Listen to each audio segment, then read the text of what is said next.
Okay, so we're recording and we're going to go live in 5, 4, 3.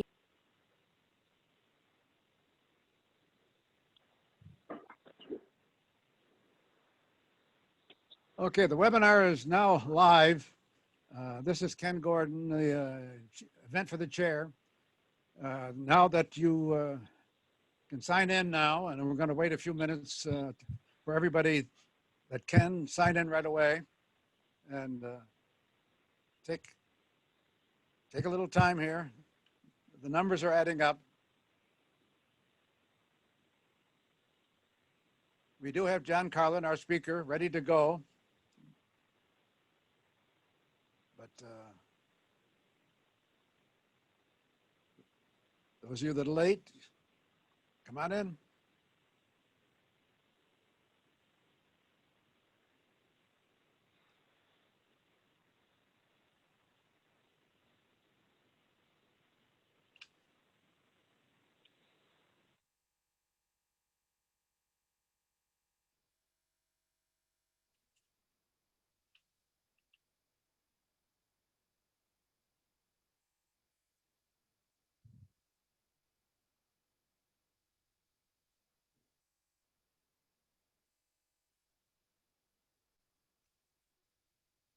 Okay, the numbers are rising, but anyway, just small talk for a minute. The MIT Club of Washington is trying to do more and more of these sorts of events.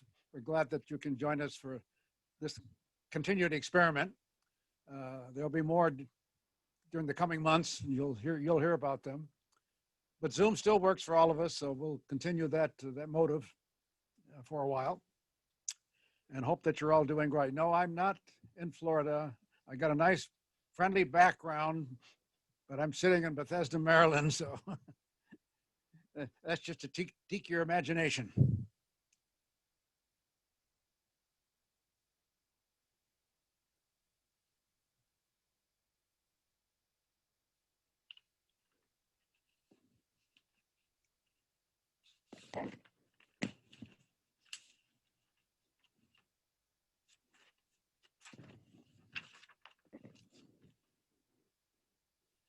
Okay, I think I'll go ahead and start, and more will come in. As you know, our topic is cybersecurity and how it's changing and so on. Certainly the topic is important. I don't need to stress that. And not just because the elections are coming up, although I'm sure we'll hear about that through your questions, if nothing else. But the field has been a fast-moving field. We've had meetings on cybersecurity in previous years, but it's a new game now. So there's no question on that. And things are changing rapidly, both in the technological side and the legal side and the attacks side. We hear about it all the time. So number one is it's an important topic to all of us. And not just to industry and government. I think even as private citizens now, we're all being affected, these threats and the actualities. So to all of us, it should be an important topic. We'll hear tonight about many aspects to it, including concerns about cyber interference in the U.S. November elections. We did get this meeting in before the elections. We had it scheduled many months ago before COVID changes. And I hope that we can also hear about China. Threats from China have changed also over this period of time. Our speaker, until recently, was Assistant Attorney General for the U.S. Department of Justice in their National Security Division. So he dealt with these topics daily, I guess. He's now a partner at Morrison and Forrester, a law firm located here in Washington, where he's continuing this sort of work, but not within the government, now on the outside. On the side, he was author of a book called Dawn of the Cold War. Cold War. A lot of people were saying we were going to be in a Cold War. He addresses that. Subtitle: America's Battle Against Russia, China, and the Rising Global Cyber Threat. And I see he has the book on his shelf back of you, so you can get reminded as you listen to him. So I've read it. It's a good book. Bring you up to date. He also served as Chief of Staff and Senior Counsel in the FBI, as the highest ranking national security lawyer. He's also, before that, Chief of Staff and Senior Counsel to the FBI Director, Robert Mueller. So he's certainly been on the firing line.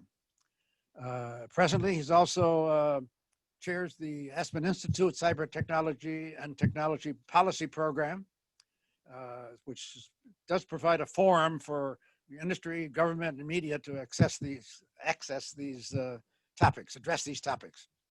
So we have that. He is a graduate of Williams College with a law degree from Harvard. And I think we're fortunate very much to have somebody who's been on the firing lines to talk to us about this topic. If we were in an in-person meeting, we'd now have applause, so we'll just have to simulate the applause to welcome him. And I will add that questions and answers, you can, at the bottom of the screen, you'll find a Q&A section. So as we go through the talk, enter your questions there, and at the end, I'll moderate them and pass them on, and you'll certainly get a chance to answer those. The chat section is there. If you have any problems, and particularly technical problems, ask those, and Kim Hunter, who's online at MIT, will help us there. So for now, I'm very happy to turn it over to John Carlin. John? Thanks, Ken, for that kind introduction. Imagine this. You work at a company, and you hear that there's been intrusion inside the system, a relatively small event. And you get briefed, and they say, hey, we've lost some names, some addresses, some personally identifiable information, but we know how it happened. It was a misconfigured server, and it doesn't seem like a particularly sophisticated bad guy. We fixed the problem. You don't hear anything else for a couple of weeks, and then you get a knock on the door. Hey, boss, I got an update. We've got a note, and the note has some spelling, it has some grammatical errors, but it's basically asking for two things. Number one, it's asking for about $500 worth of Bitcoin. Otherwise, they're threatening to embarrass us by releasing the information that they stole and the fact that we were hacked. Oh, and number two, they have a little chutzpah because they're also asking to get back into the system. They're mad that we threw them out of the network. So most companies hearing this, if you're inside, are feeling pretty good. This was such a sophisticated hacker. They were so good at what they did. They wouldn't be asking for our help to get back onto the network. And the dollar amount is relatively small. Many companies are doing one of two things. One, they're paying the $500. Or two, they're deciding, you know, this just isn't that serious. Everyone's getting hacked these days. If they want to publish this, let them publish it. We'll just go on with business. There's a real case, though. And the problem with cyber and what makes it unique and what we'll talk about some tonight is that you don't know who's on the other end of that keyboard. And in this case, it turned out that on the other end of the keyboard was an extremist from Kosovo who had moved. His name was Farizi. This extremist from Kosovo had moved to Malaysia to get better access to broadband, believe it or not. He was around 21 years old. And from Malaysia, with a co-conspirator in Kosovo, they had hacked into this US-based company to steal US person information from a trusted brand. The thing is, Farizi wasn't just after the $500. So make no mistake, they really did. They really did want the $500. They were crooks. But on the back end, he had become friends with a man named Junaid Hussain. And Junaid Hussain at the time was one of the most notorious terrorists in the world. The time when this occurred was when we were dealing in the United States with an unprecedented terrorist threat. And it's when I was running the National Security Division. Taking a step back for a second, the National Security Division, first new litigating division at the Justice Department in about 50 years since the creation of the Civil Rights Division. And it was created specifically as a post-September 11th reform. And the idea was simple, that prior to September 11th, we as a nation had failed to connect information from the law enforcement and intelligence side of the house. And that failure to connect information led to the unnecessary death of thousands of innocent civilians. And that was a mistake that could not be repeated again. And so there were many institutional reforms put in place. the creation of the Department of Homeland Security, the creation of a Director of National Intelligence, and one of those was this new division, the National Security Division of the Justice Department, where those that prosecuted criminal terrorist cases would now sit side by side with the lawyers that appeared before the Foreign Intelligence Surveillance Court and conduct oversight of the Intelligence Committee. The idea is all the lawyers working national security issues would sit under one roof to help with that information sharing. And these structural reforms did pay dividends. And when it came to what I'll call Al-Qaeda 1.0, the original Al-Qaeda, they were trying to replicate a terrorist attack on the scope and scale of September 11th. And the way they were doing that would be by trying to recruit individuals, handpick them, bring them geographically into the Fatah region, so into Afghanistan or Pakistan, train them, then deploy them back out, often in very complex plots that required large amounts of funding and that were centrally operated. And we became very good as a country sharing information internally across departments, across law enforcement, across intelligence, working with State Department and diplomats, to work with countries overseas to disrupt this type of effect. And many of their attacks were disrupted. But as we got better, they got better and involved too. And what we were seeing was, if that's terrorism 1.0, we were seeing terrorism 2.0. And this was the growth first through a group called Al-Qaeda in the Arabian Peninsula, but then particularly with the Islamic State or the Islamic State in the Levant. Just like Al-Qaeda used a Western innovation against us to cause mass casualties, aviation, what we saw was in this terrorism 2.0, the crowdsourcing of terrorism. The Islamic State in the Levant became quite good at exploiting another Western innovation that was provided to them for free, social media, to try to turn, instead of airplanes, human beings into weapons. And so instead of having centrally directed plots, they tried to inspire and recruit entirely online, not meeting people in the real world. And that way they could put fear into a populace. And so what they would do is they blast out messages using social media, quite sophisticated propaganda. You know, I get asked sometimes, why was it so effective to show a beheading video or someone being burned alive at getting people to recruit? And the fact is it wasn't. They put those types of videos out to cause fear in other populations and to encourage already true believers. But that's not how they recruited. Actually, the way they recruited was quite sophisticated. They used Madison Avenue type advertising techniques. One of the things talked about in the book that was new for me as a career FBI justice guy was we met actually with people from Madison Avenue, people from the internet community, Hollywood directors, to take a look at and tell them, hey, we're experiencing this propaganda boom. What do you think of it? And we heard that they were producing Madison Avenue quality advertisements. So they had good lighting, they put their brand logo in the corner, they used soft lens to make the terrorists appear more handsome. And they do things like, and these are real videos, they had a video of terrorists in the Levant, and they'd be passing out cotton candy to children. And the ad would say, come to paradise, come to the Levant. This is who the Islamic State is. That's what they did in the U.S. And to use another term I learned from working with the advertisers is they micro-targeted certain demographics.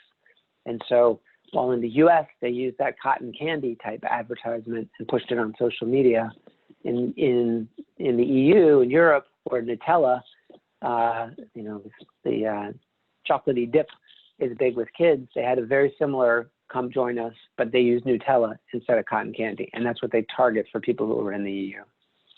And what we found here was that it was quite successful. So we ended up bringing, my last 2 years, more international terrorism cases than we'd ever brought before as a country. And in those cases, in those over hundreds of cases, what we saw was a face of a terrorist that we hadn't seen before. And so while the age of terrorists tend to be 25 to around 35 and training, what we're seeing in these cases is two things. Number one, in over 60% of the cases, the defendants were 25 or younger. And in one third of the international terrorism cases brought federally, so the most serious charges you could levy, the defendants were 21 or younger. fact, we had to issue guidance to the field on how to handle juveniles in the federal system because it's such a rare event for us. What became clear is for a division that was set up with the goal that success for a prosecutor couldn't be successfully prosecuting the September 11th terrorists after the fact when families have lost loved ones and are grieving, but success had to be measured by preventing an attack using all legal tools at your disposal before it occurs. And by that metric, bringing these cases was not success. It was failure as long as they were so good at recruiting and convincing young and troubled kids to kill. And we needed to figure out a way to get better at preventing that from occurring. I go into this because Junaid Hussain, the individual who's befriended Farizi, and remember Farizi is our Kosovo extremist who's moved to Malaysia, worked with a co-conspirator in Kosovo to hack into a US company and steal US information in order to make $500. He ends up befriending Junaid Hussain, who is a British citizen who is locked up for computer hacking, became radicalized in prison, and moved from the United Kingdom to Raqqa, Syria, where he was located at the heart of the Islamic State of Levant. And this was a time when the Islamic State, far from handing out cotton candy or Nutella, what they actually were doing was using murder with impunity to kill Muslims and non-Muslims alike, to intimidate civilian populations.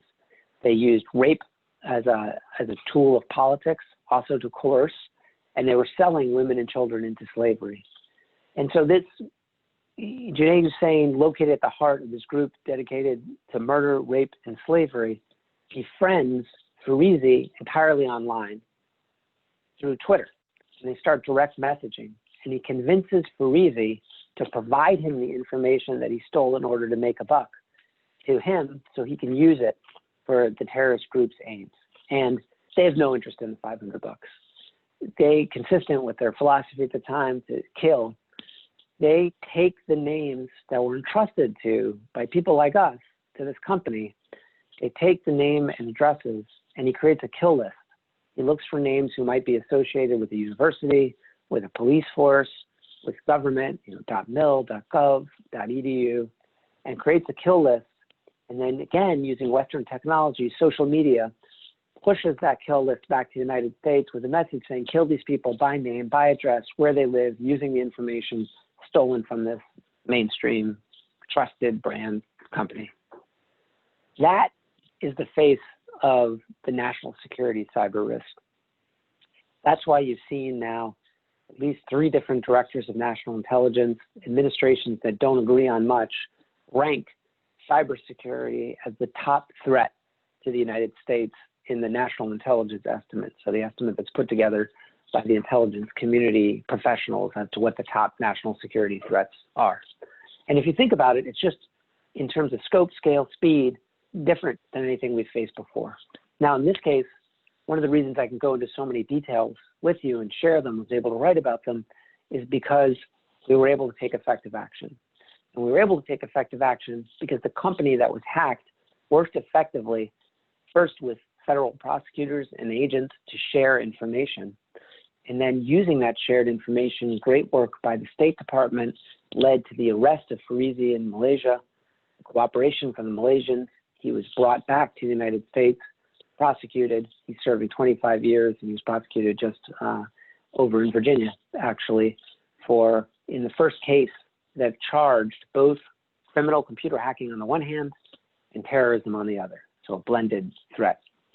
And Junaid Hussain, who was outside even the long reach of American law enforcement in Raqqa, Syria at the time, he was killed in an openly acknowledged military strike that Central Command has discussed.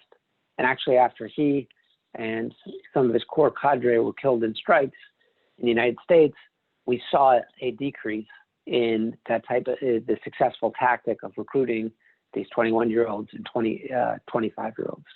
So even though cybersecurity seems like it's always going to be anonymous, you'll never know who did it, you can never take effective action. You can, it's hard, but it requires something quite difficult. And that's going to be the subject of a lot of what we talk about tonight, which is when you think about the billions of dollars of reforms, the new institutions, including the one that I led, that were taken place after September 11th, those reforms were all taken with the idea that we need to share information more effectively within and between governments. And we did get a lot better at that. But this next threat, the threat for our generation, the cyber threat, requires something new that we have not done before.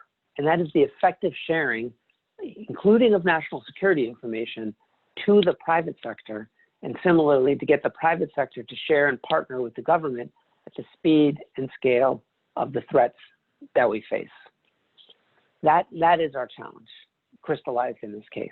Let me take a step back a little bit with me. I came to cyber as a prosecutor originally. Actually, I first got involved with it because I joined the Justice Department through something called the Honors Program, which meant I went straight out of law school.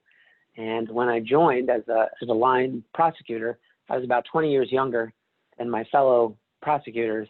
And at the time, email was big, and I was good at using email, and I helped them set up their printers, even though I was an English major, and they assumed that I needed to have some type of cyber genius.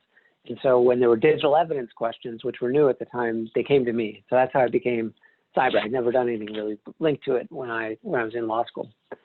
But then developing that expertise over time, I ended up becoming a computer hacking prosecutor, something called a CHIP.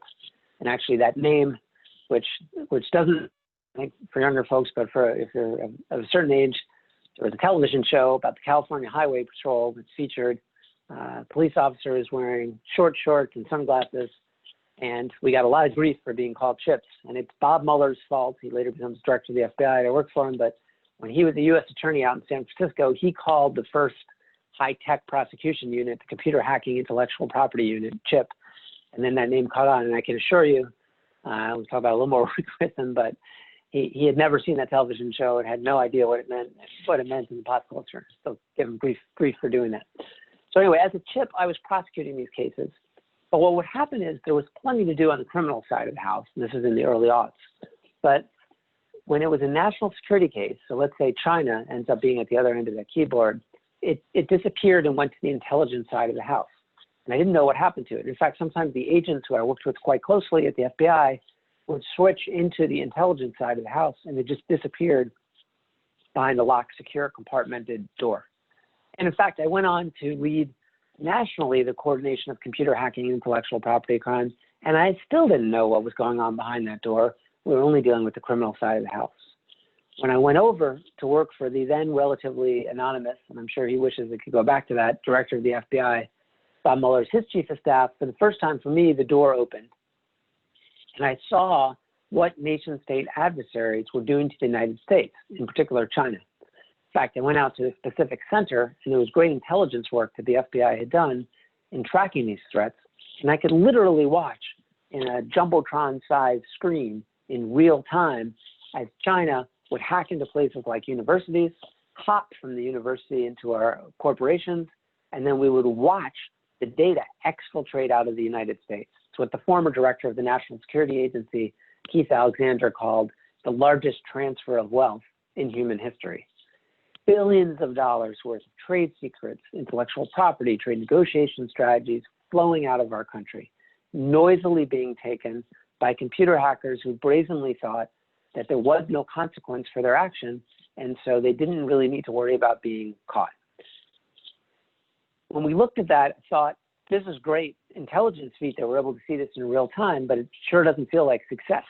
And so the question was, why are we taking this watch approach? What can we do to disrupt, to add pain to the adversary, to try to change ultimately their calculus and say that this is not the effective way to develop, that we should invest in R&D, not in robbery.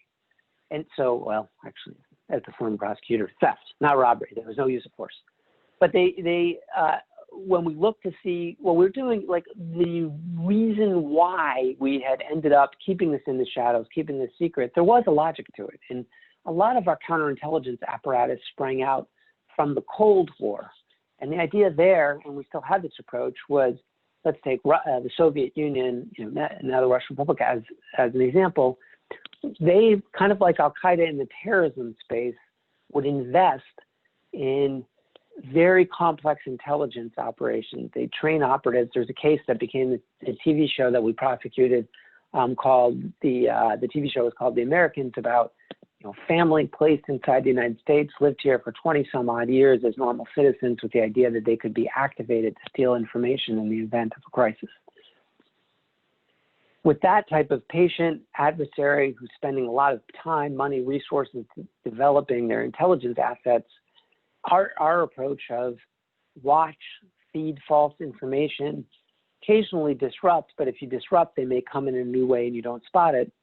Instead, keep track of where they are, made a lot of sense. Well, what happened is, as we shifted as a society and moved almost everything we value over a very short period of time, from analog, from books and papers to digital, and then connected it through a medium that MIT, among others, helps create, the internet, the protocol, the underlying protocol of the internet that was never designed with security in mind. It's in fact quite to the contrary. I interviewed some of the original developers of the internet protocol who said they thought about security, but that wasn't the purpose of it, and they deliberately designed it in a way that wasn't secure. We did that move systematically underestimating risk, and now we're seeing adversaries take advantage of that, and they're stealing on such a scope and scale. We're not deriving any great intelligence insights other than China stealing us blind. But they're doing it all over. A former director of the FBI said they were like a drunken burglar inside your house. That's how noisy they were during their hacking attempts. So when I went back to the National Security Division with the help and support of the FBI, we started working towards a new approach. And the idea was simple. Number one, we needed to figure out who did it. Number two, when we did figure out who did it, make it public. And number three, impose consequences.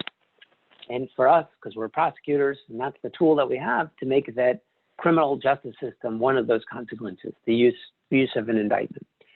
So we created a new network all across the country of national security cyber specialists. The FBI issued an edict that said, thou shalt share what was formerly only on the secret side of the house. And we're going to empower this group to see if they can make cases. And as a result of that, it's still relatively recent, we brought the first ever case against a nation state. And this was in 2014, spring of 2014. And it was an indictment of 5 members of the People's Liberation Army. It was a unit 61398. This was a specialized unit. And all this unit was doing was targeting the private sector, so private commercial companies, not traditional espionage, targeting them in order to make a buck.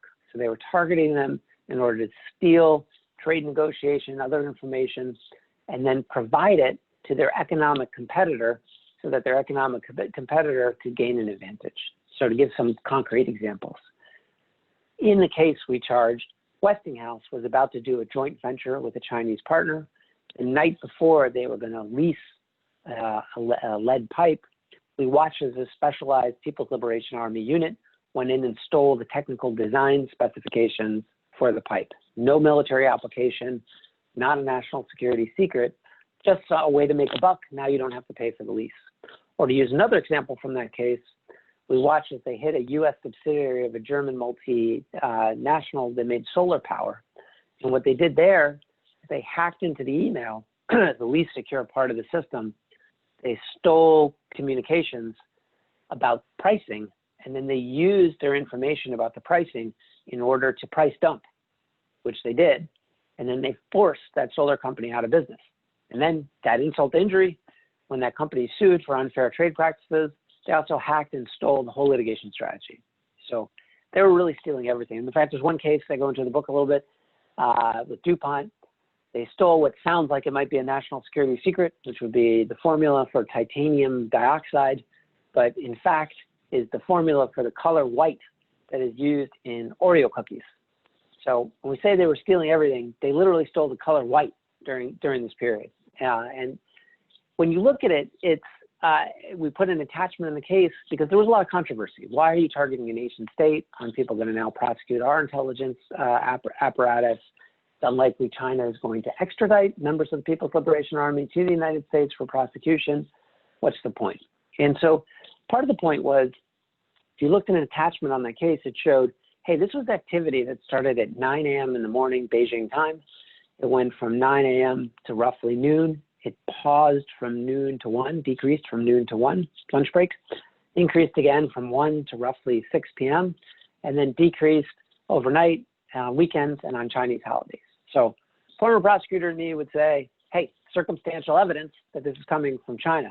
But even more importantly, that shows you the 9-to-5 day job of the second largest military in the world was targeting private companies to hack into them and steal information.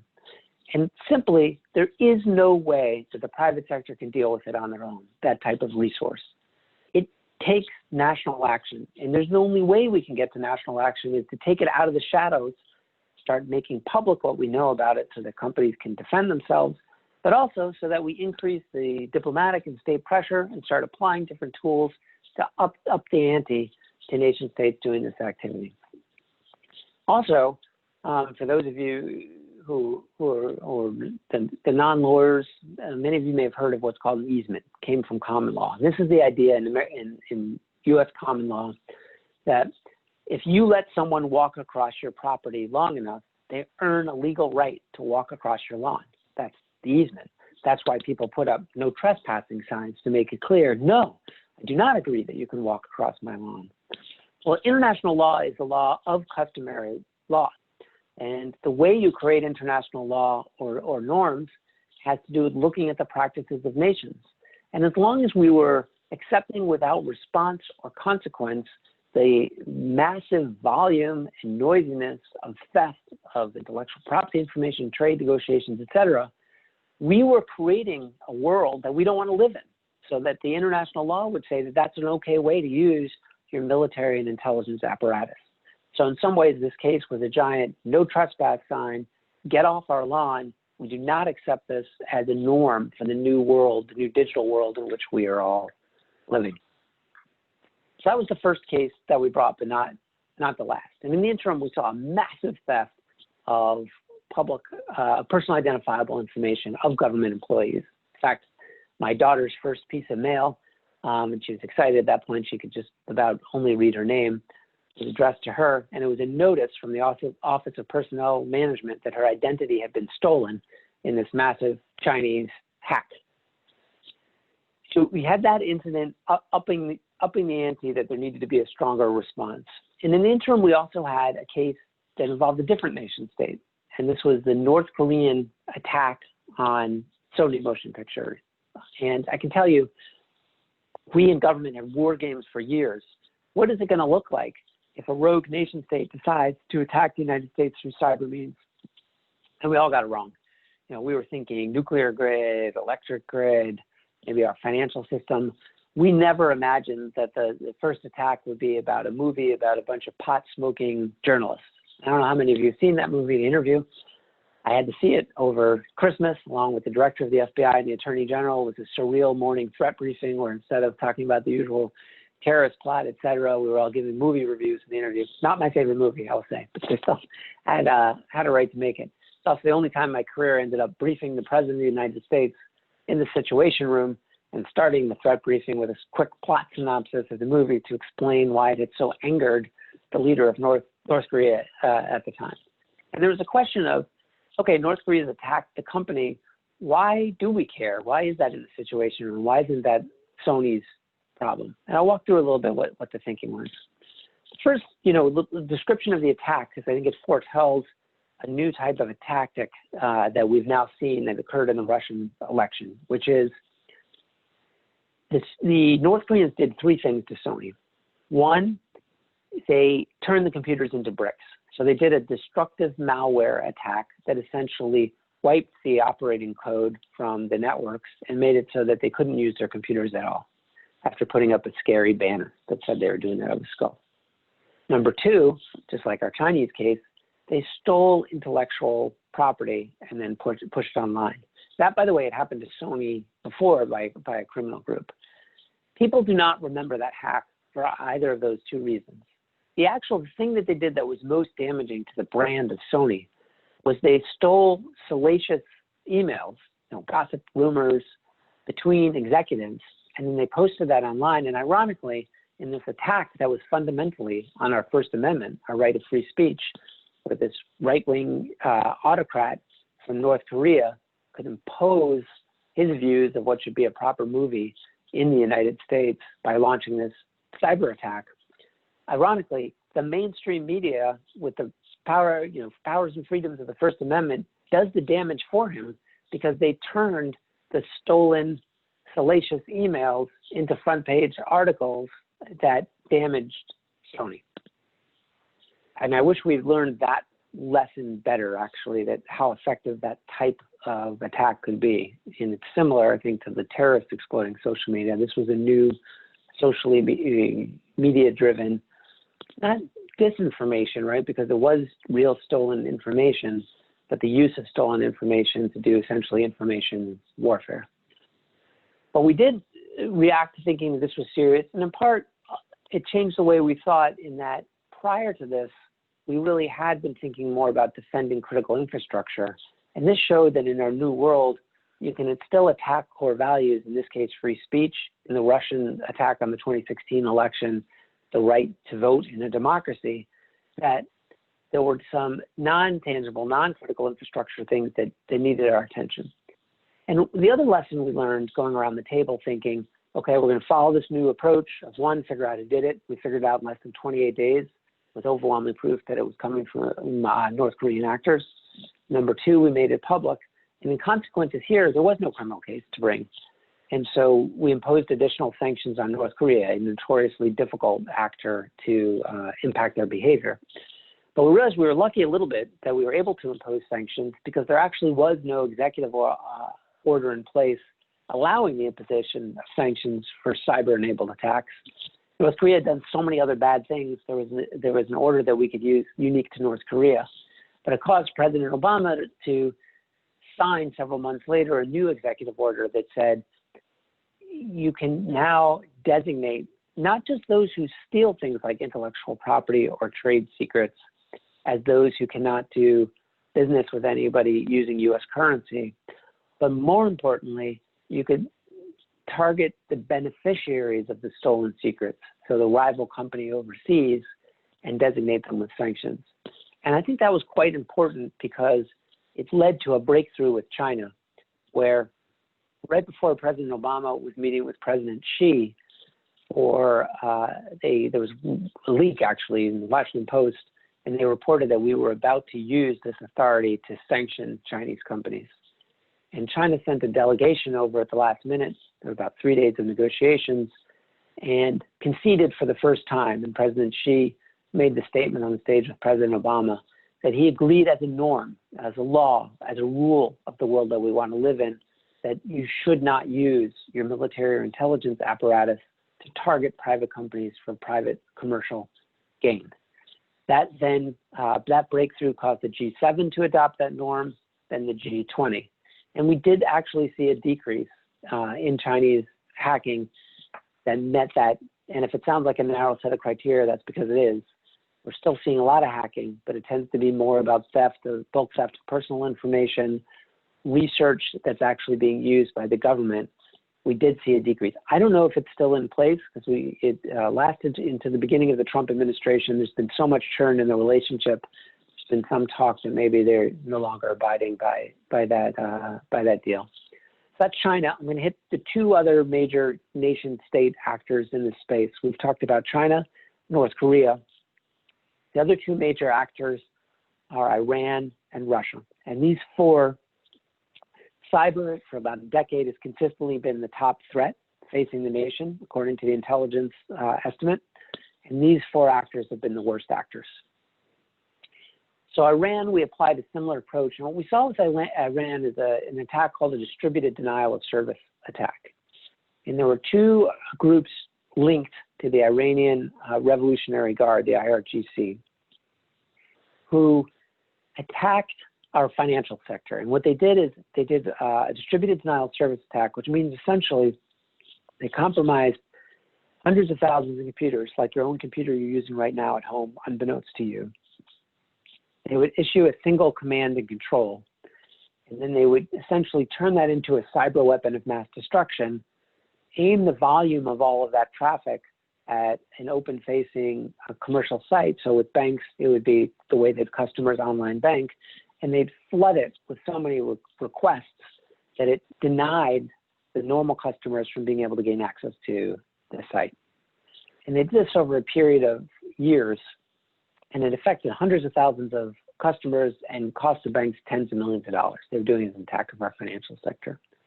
And as we applied this same new approach to figure out who did it, make it public, and impose consequence, we discovered that one of the groups, in addition to the attacks on the financial sector, had also hacked into a dam in Rye, New York, the Bowman Dam. And what they'd done is they accessed the sluice control system, which means they could open the dam and flood the surrounding area. Now, it so happens that the dam was having major maintenance issues, and if they had tried that attack, it wouldn't have worked because the dam was broken. But I think you'll agree with me that our crumbling physical infrastructure should not be the first line of self-defense against cyber attacks. So we weren't that comforted by the fact that the dam happened not to be working. So we brought that case and criminal charges and laid out by name and by face the same approach that was used with China and with the Korean hackers. And I'll end my remarks with Russia, because Russia presents another version. We talked about the blended threat a little bit when it came to terrorism and crime. Russia has perfected the blended threat when it comes to crime and then nation state purposes. And if there's one case that demonstrates this perhaps more than any other, and this is the case involving a hack into Yahoo. There was a most wanted Russian cyber criminal that at the FBI we've been after for years, and in fact had requested cooperation from the Russians from a specialized unit that was set up to deal with us. Well, we often did find, no matter how bad relations were between the countries, areas where we cooperate. For instance, child pornography and sexual exploitation, terrorism cases where the country's interests align, at least at the law enforcement level. And we figured this is a guy who did things like he changed the Yahoo search engine. So if you searched, anyone who searched would get redirected to an erectile dysfunction site. And then he took a percentage of the proceeds from getting people to that erectile dysfunction site. And although that may be an important issue, it is not a national security issue, not usually a source of tension between the United States and Russia. And he was a genuine crook and doing it for that purpose. What we found out, though, is far from cooperating to arrest him, the Russians signed him up as an intelligence asset. And what made it even more painful is the group that signed him up is the same group that is supposed to be the one that cooperates with the FBI and law enforcement issues. They signed him up and they did things like he stole hundreds of millions of email addresses from Yahoo in order to send out spam. He was the spam king and make money off spam. But they used that same trove of data at their direction in order to do things like search for certain communications prior to their invasion of Ukraine, target FBI agents and others to see whether they could flip them for counterintelligence purposes. And actually, they also used it to try to target certain adversaries in Russia who they believe were opponents of the regime. That blend where you can't, a criminal can be a crook one day and intelligence asset the next day is really hitting a lot of our companies on the front lines as they're facing, to my mind, since COVID, an unprecedented volume of what I'll call ransomware attacks. So this is an attack where a certain type of malware is deployed on your system that encrypts it. And in order to get your data back, you have to pay a fee to the criminal group. That has exploded since COVID because I think criminal groups realize with people working from home, companies can't afford to be down even for a couple of days, and so they're willing to pay ransom what they weren't before. And for those who are willing to pay before, they're willing to pay higher numbers. When your company figuring out whether to make that payment, though, you don't know whether you're paying a terrorist like Farizi, who did a similar scheme with the Bitcoin extortion, Russian hacking group. You don't know who it is that you're trying to pay, who's on the other end, which is another reason why right now, more than ever, we need to make sure that there's coordination between the public and private sector. And I'll leave on one final thought before opening to questions. I'm very glad, particularly tonight on Yom Kippur, there's so many people coming out to listen to this topic or pay attention to it. But I think we're at a critical moment. As bad as the threats are now, and offense outstrips defense in this space, there is no internet computer that's safe from a dedicated adversary. As bad as we are now in terms of moving information into digital space, we're on the cusp of another revolution, the so-called Internet of Things, where what we're connecting is not just data, it's things like the cars on our road. Almost every car on our road right now is essentially a computer on wheels. We've already seen a proof of concept hack where an enterprising hacker teamed with a reporter to show you could get in through the entertainment system to a Fiat Jeep and take over the braking and steering. In fact, that led to us to apply a highway safety rule that really was designed more for brake malfunctions, but to force a recall of 2.4 million Jeeps after they were deployed on the road so that they could put a cybersecurity patch in. So that's the cars on a road.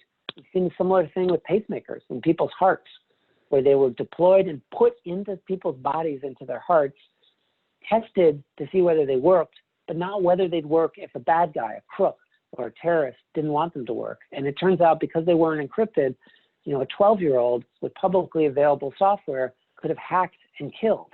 And then after they were put in someone's body, they realized that was a mistake and fixed it or patched it. But whether it's the cars on the roads, pacemakers in our hearts, the drones or planes in the sky, increasingly the world we live with has these digital vulnerabilities. And so now is the time to change our incentive and culture so we stop rolling out these new devices with vulnerabilities and instead make security by design a feature, not a flaw. So thanks again for having me tonight, and I look forward to taking your questions.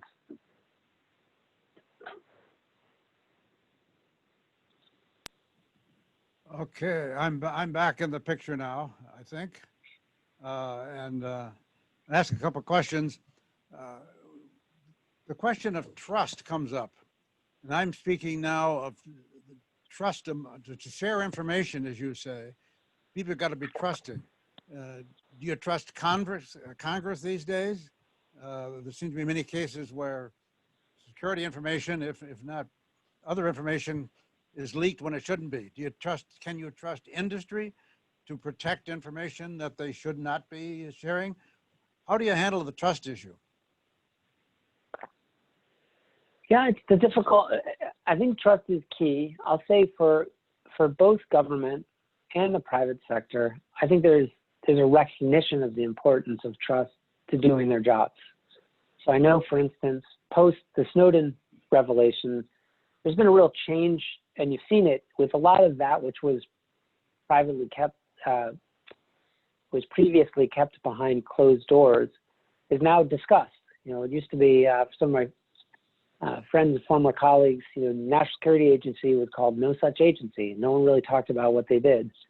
And they've made a real concerted effort to make clear what they do and don't do so that there's public trust and acceptance of it.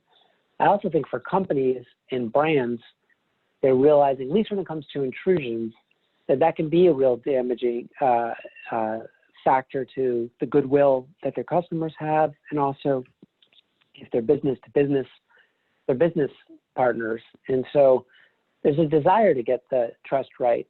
Where government can help, I think, is thinking through creatively labeling. For instance, right now, I had on my Aspen Cybersecurity one of the foremost computer scientists in the world who specializes in security, and he was telling a story about how he was trying to buy, his wife is very into having the smart home, and he was trying to look at the device to figure out which were safe or which were not, and he couldn't do it. And if he can't do it, there's no hope for the rest of us. So, one idea might be having a labeling system by experts where they do the evaluation, so it could just be stamped the same way you have the energy type stamp, and say whether it's secure or not secure, meets certain standards. That would encourage people in the product side of the house. On the hack side of the house, I lean increasingly towards having a mandatory reporting, at least to law enforcement and government agencies. That way we get a better set of stats. Right now, when I help clients, they have to wrestle with the question of whether to report or not, and what the downside consequence, to your point, Ken, could it be leaked? If they report, could it damage shareholders? And they wrestle with it. And we should probably take that decision out of the hands of boardrooms and say it's better overall, both for companies and for the country and for consumers, if we just have a default, you must report. Okay, I'll move on to another question. There's one from Nathalie. If all companies the users in all companies make a copy of the user's computer data at some frequent basis, like weekly. Can ransomware attacks be less lethal and almost ignored because the computer can be reloaded with the most recent version of the data? That's a great question, Natalie. And yeah, I think the best way to, it used to be that people thought, the way to defend yourself against cyber attacks was build the biggest and deepest wall. And while it is true that investments on the perimeter are still important, you don't want to be the weakest one out there, increasingly, you need to assume these systems are so complex, a dedicated adversary can get in if they want to, so have defense in depth. And one of the best defenses you can have is resilience. In addition to having backups, and it sounds like they do this, I have noticed that the bad guys what they're often trying to do is they get into the network or system, they escalate what are called their privileges. So they pretend that they're the user who has the greatest access to the system. What they're doing these days is they are looking for the backup as part of that process so that it can infect both your backup along with your servers at the same time.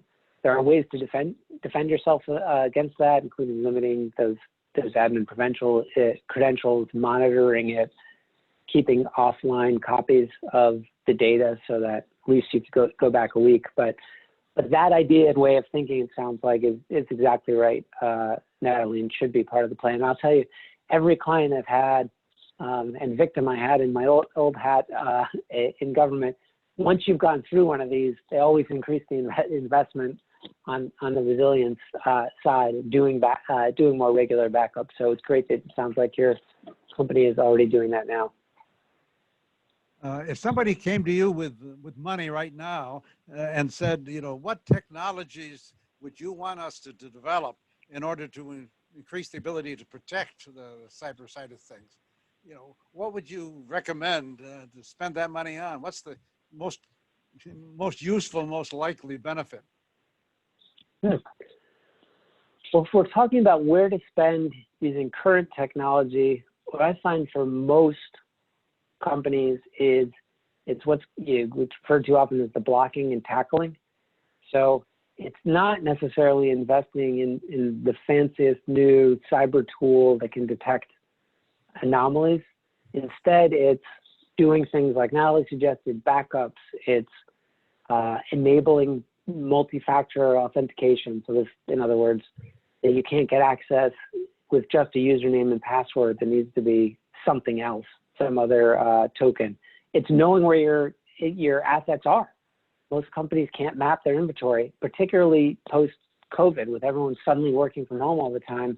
They don't know where their key servers are, who operates them, which makes it extraordinarily difficult to respond. So mapping your assets. These are all, not the sexiest new tools. It's not AI, but in the vast majority, over 90%, according to Homeland Security, and in my own experience of the attacks we've seen, it's a failure to block and tackle that's actually caused the incident. Okay. What do you think is the proper way to implement security by design?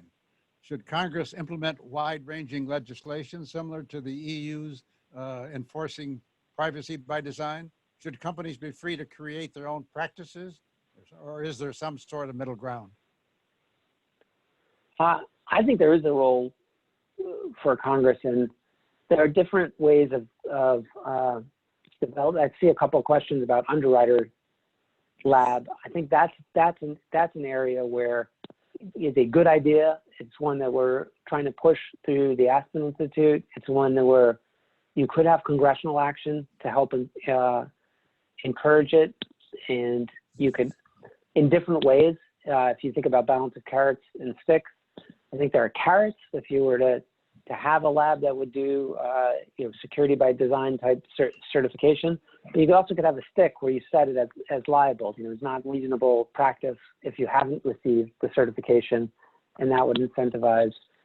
I'm open to different ways to marry those carrots and sticks, but convinced that right now we are not at the right balance, so we need to have a change. Another idea that's been thrown around is a Sarbanes-Oxley type regime for cybersecurity. So this would mean that, and this might not be as effective for security by design, but more effective for cybersecurity or defending the company. But the idea that board members and members of the C-suite would have to certify that they were having a reasonable practice, or otherwise they'd have personal liability. That would certainly change the amount of investment and attention that the issue was getting. Yeah, liability would do that, yes. Let's come back to the unanswered question, the elephant in the room, elections. We got elections coming up. We got all sorts of people worried about it. We're told that everything is fine, everything will work out fine. But many of us have doubts. What would be your comments about the confidence in the elections vis-a-vis all this interference that can come cyber-wise? Yeah, unfortunately, have doubts. I think it's less likely, and so let's go. I'm involved with a pro bono suit that's been going on for over 2 years now, where we sued the state of Georgia because they had moved to a unsafe digital, pure digital voting. And we successfully moved them now to at least have paper ballots, but then they picked a system that also was not secure. So the litigation continues. They're one of only a couple of states really to not move. This was one case where failure to innovate led to safety. So those that continue to use paper ballot, at least as a backup, means ultimately you can have confidence in the result of the election because you can go back and see what the voter physically punched. And there's no reason not. There's different ways to accomplish that, but there's no reason not to do that. The other part that being old and antiquated, kind of like our broken dam example, helps from cyber attacks is our election system is so darn complicated with so many different states and localities to really affect the actual vote count on scale. I do think it would be of enormous complexity. So what I'm more worried about are attempts, and we know this is what Russia wants to do, to just undermine the confidence ultimately in the vote. And there you could attack voter registration, so that makes it more difficult for people to vote. You can put out fake news about there being, a hurricane or a polling site closed to try to confuse people about where to go to vote or how to vote. And finally, in a COVID era, and particularly, and I think the president is being extraordinarily unhelpful on this, and I hope that there's bipartisan support to get him to tone down his rhetoric, but there will be a period of where votes are not counted. And we know Russia is already looking to exploit that with misinformation about the result. So I think we're probably going to see a lot of mischief by Russia, Iran. You've heard the intelligence community say China might do it as well in that intervening period. And their goal is, they don't, I know there's talk and maybe they would prefer one candidate or another, but even more than that, the existential threat to Putin, from Putin's view, is democracy. And so what they want to do is just undermine in the world competition over ideas and systems to try to make it look like the democratic system can fail. And so there are steps that you can take to counter that. I think Facebook actually has a good innovative program now, a lot of media reporters, to make sure that people know where to get access to the real information about polling. It requires the mainstream media to do a better job than they did, say, with North Korea and Sony, or even with the theft of the Clinton emails, at putting these stories into perspective the days after. So ultimately, whatever the results of the election, that people feel confident in those results. Do you personally think after the elections that there might be an unpeaceful transfer of power? I mean, that's not my area of expertise, and would hope not to see that in America. I think we're all with you on that. Yeah. Natalie has another question. We have not heard a lot about botnets or zombie computers, including hacking taking over home-based computers that are not turned off at night to use their extra processing cycles to create attacks that require, as you indicated, thousands of computers to do the computation. Is this because it's not a problem anymore? I would think it's worse than ever with smart homes and all the Alexas and so on. And as she observes, it's hard to convince her family to disconnect and turn off computers at night, but maybe I'm out of date in that set of attack vectors. What do you think? Keep fighting the good fight at home there now. I do think it's still an issue. I was talking about the Internet of Things before, and right as I was leaving, so this would be 2016, we saw an attack of such scale it actually took down the internet backbone and stopped all traffic, part of the internet backbone, for a period of time. And what it was a massive denial of service attack using Internet of Things. So, for instance, security cameras in people's home, baby cameras and the like, this group had figured out how to hack them and turn it into just a massive, massive scale botnet. Now, it turned out, what we thought could be a nefarious nation state or terrorist was a kid in Canada who was mad at a rival gaming group and was trying to attack the rival gaming group. He just built a tool that was much stronger than he thought. It generated so much traffic, it attacked the backbone. No, it's still a major problem. There's extortion DDoS attacks that are happening almost daily in the name of the Lazarus group, which would be a North Korean group, but I think the FBI has assessed it's not really North Korea. It's another group pretending to be North Korea. It's hitting companies regularly. And I will say, I think Microsoft in particular, along with some other companies, are doing a good job at trying to look for evidence of botnets occurring through the system writ large and clean the system so that the bigger tools are less effective. But to your point, with this explosion in the surface area of devices with the Internet of Things, and I think there's a gentleman who asked about incentivizing security by design. That's an area where it's really not incentivized. If you're building a smart toaster, you just want to get it to market fast and cheap, and your consumer isn't that thinking about security when they buy their toaster.